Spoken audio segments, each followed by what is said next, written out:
Now we shall begin. You should answer the questions as you listen, because you will not hear the recording a second time. Listen carefully and answer questions 1 to 3.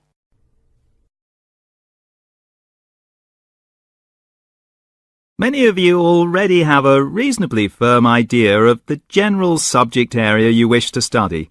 Others are more open and searching for ideas. Whatever your situation, I hope you find that we have a course that meets your needs. Our firm aim is to be a student-centred institution with a special emphasis on flexibility. This begins with our attitude to access. We judge people on their motivation and commitment to study as much as, if not more than, formal qualifications. This is reflected in the vitality and diversity of our student population. Some of our students come direct from sixth form or college. Before you hear the rest of the conversation, you have some time to look at questions 4 to 10.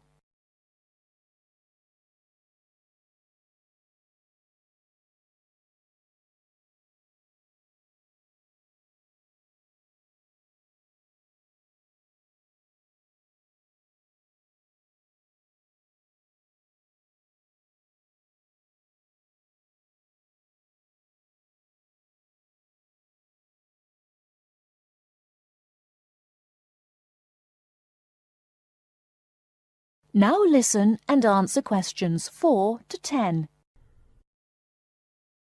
Others are coming into higher education after a short or long gap from formal education. Some are seeking a specific set of skills with a particular job or profession in mind. Others are retraining or studying to give their careers a new direction or dimension. Some are learning about the very latest scientific, technological and commercial knowledge. Others are stretching their minds on sensitive environmental, social and cultural issues.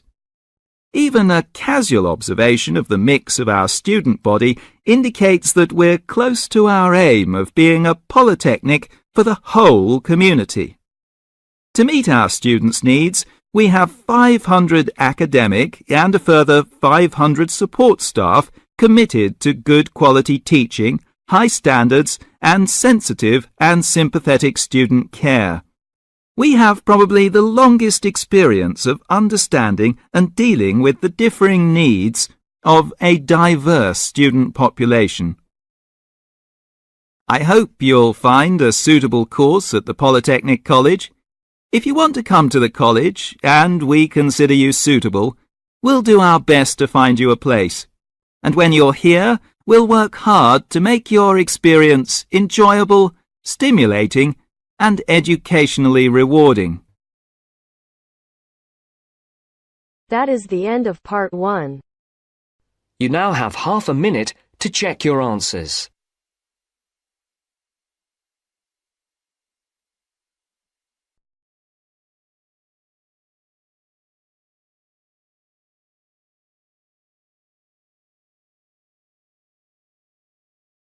Now turns to part 2. Part 2. Everyone knows that we have achieved a huge amount in terms of space exploration. First, you have some time to look at questions 11 to 16.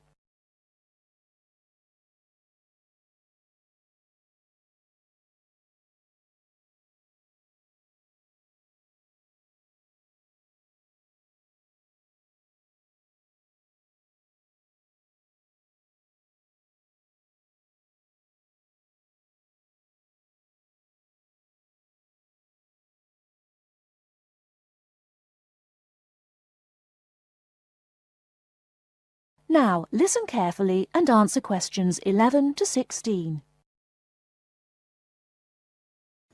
Everyone knows that we have achieved a huge amount in terms of space exploration.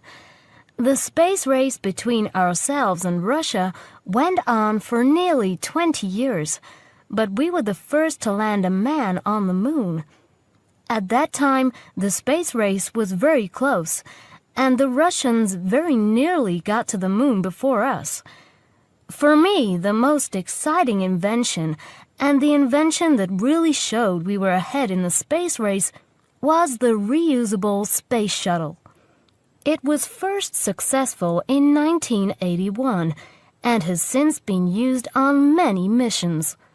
The reusable shuttle can carry astronauts on space missions and can serve as a laboratory in which to conduct experiments. It can be used to transport equipment to space stations or to collect or repair satellites. The shuttle carries between 5 and 7 crew members. When a mission is complete, the shuttle fires thrusters, which propel it back into the Earth's atmosphere. It then glides down to make its landing. Before you hear the rest of the talk, you have some time to look at questions 17 to 20.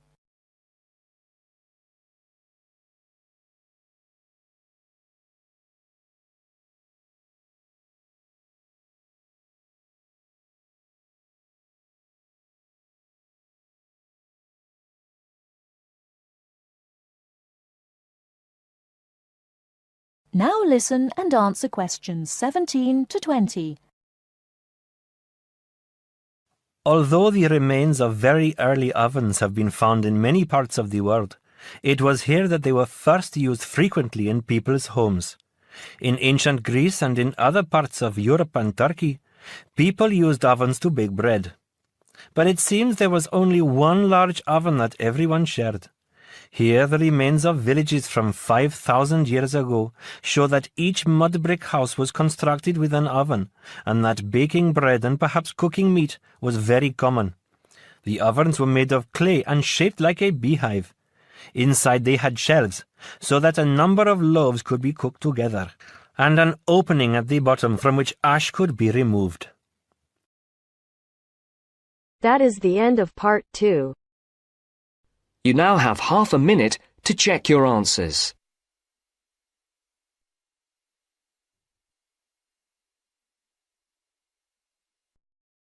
Now turns to part 3. Part 3. You will hear 2 business studies students discussing a presentation they'll do on an article on working effectively in groups. First, you have some time to look at questions 21 to 26.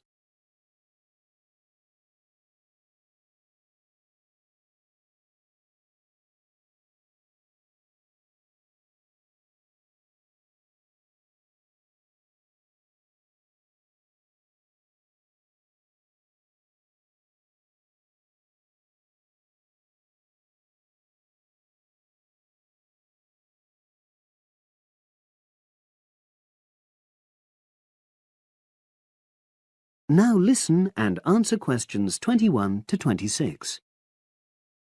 So, Brad, what did you think of the article on group work? Oh, hi, Helen. Yeah, it was pretty good, with helpful pieces of advice on how to make group work effective. I think we were lucky to be given such a straightforward text to present at the Management Skills Seminar. Yeah. Actually, shall we discuss it now? Have you got time? Sure. It's only a 10-minute presentation, so we just need to explain and then give our views on the main points raised in the article. I'll jot down some notes. Right. So, there are 3 main sections. I suggest we start with listening. Yeah, effective listening in groups, because it's not something that's frequently covered on courses in our field. No, and we should say that in the presentation. Yeah. And also effective listening's pretty simple, you know. I don't think it's hard to learn. Well, people think it's easy, but in my experience, most of us tend to be very lazy listeners. Okay, I wouldn't argue with that. Something I do think we should emphasize is the power of the listener's posture, gestures, etc., in making speakers feel respected. Not that you're just waiting for them to finish before jumping in with your own ideas. Uh-huh. Okay, right. The next section is on goal setting. Let's make sure we're clear what the article says on this. Yeah. Well, firstly, it says that all group members must be given time to explain their own goals. That's it, yeah. And then did it say that the whole group should agree on common goals? That's a bit too strong. It's more that everyone's agendas should be equally acceptable. But it does say that goals have to be realistic, Achievable within a particular time? You've got it. That's really what the article's saying. There isn't really any point in having ideals if group members know they won't come to anything within a reasonable period.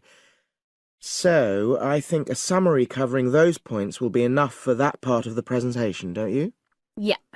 Now, the last section is about conflict resolution. Actually, I thought it was the worst part of the article. Me too. I don't think it went into sufficient detail on the issue. Actually, I thought it devoted too much space to it, but that it was all rather boring, It didn't mention some of the more radical theories. Absolutely.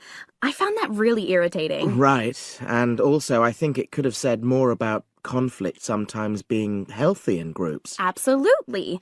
It just mentioned rather glibly about how we should avoid thinking of winners and losers, and that quick resolution of conflict is always desirable. Without explaining what these terms mean? Well, it gives quite detailed definitions, but doesn't develop a proper argument. Right.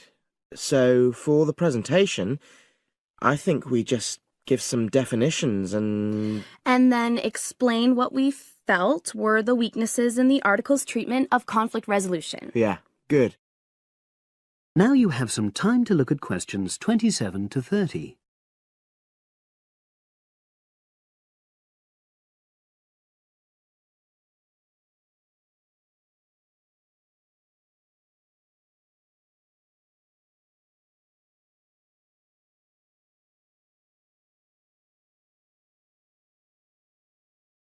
Now listen and answer questions 27 to 30. So, let's think about what we have to prepare for the actual presentation. Well, I suppose we'll use PowerPoint, but I'm hopeless at using it, especially if it has any visuals. I really have to look into doing a course on it because I know I'll need it in the future. Don't worry, I'm quite happy using PowerPoint and I'll put it together when everything else is ready. That's a relief. But yes, do that later. Okay. Now, I heard the tutor saying we have to include some well-chosen quotations from the article. I'm not sure if we do. I'll email him to find out. No need, I can just have a look at the specs he gave us when he set the task. That'll be quicker. But the tutor definitely said we have to prepare a handout to go with the talk. I'm not really sure how we do that. Sarah did one last year. Who's she? She's doing the same option as me on marketing. I'll ask her advice on what to include. Great. So that just leaves the bibliography at the end.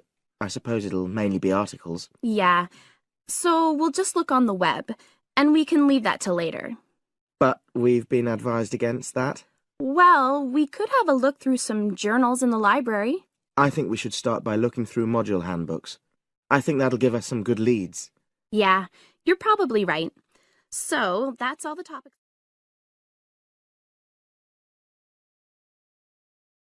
That is the end of part 3.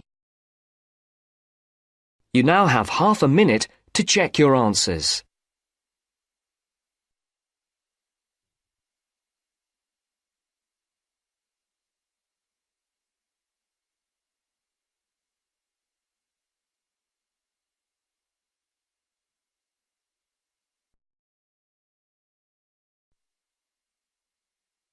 Now turns to part 4. Part 4.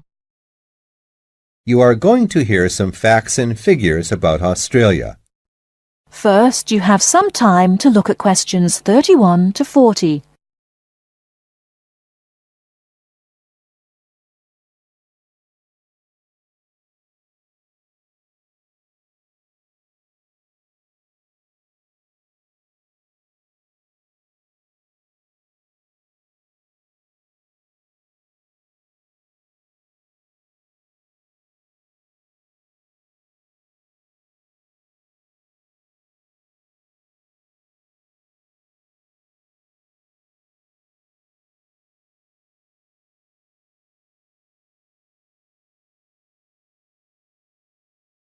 Now listen carefully and answer questions 31 to 40. Now I should tell you that the country of Australia is made up of 6 states and 2 territories. These are the Australian Capital Territory, New South Wales, the Northern Territory, Queensland, South Australia, Tasmania, Victoria, and Western Australia. The national capital is Canberra. Right, let's turn to the Australian economy. Australia has a prosperous Western-style capitalist economy. Australia is a major exporter of agricultural products, minerals, metals, and fossil fuels. Commodity prices have a big impact on the economy. Australia suffered from the low growth and high unemployment typical of the OECD countries in the early 1990s, but the economy has expanded at reasonably steady rates in recent years. In addition to high unemployment, short-term economic problems include how to balance output and inflation and how to stimulate exports. The economy is made up like this: agriculture, 3.1%, industry, 27.7%, services, 69.2%. The labor force has a similar pattern. The total labor force is 8.2 million. 34% work in finance and services, 23% work in public and community services, 20% work in the wholesale and retail trade, 17% work in manufacturing and industry, and 6% work in agriculture. What are the chief industries of Australia? They are mining, industrial, and transport equipment, food processing, chemicals, and steel. What are Australia's main agricultural products? They are wheat, barley, sugarcane, fruit, cattle, sheep, and poultry. And who do we sell our products to? At present, our chief export market is Japan, which takes 24% of our exports.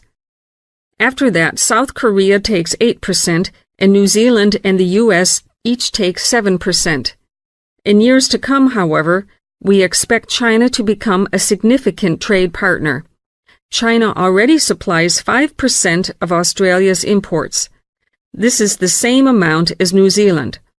Meanwhile, we take 1/5, in fact 22% of our imports from the U.S., 17% from Japan, and 6% from the UK.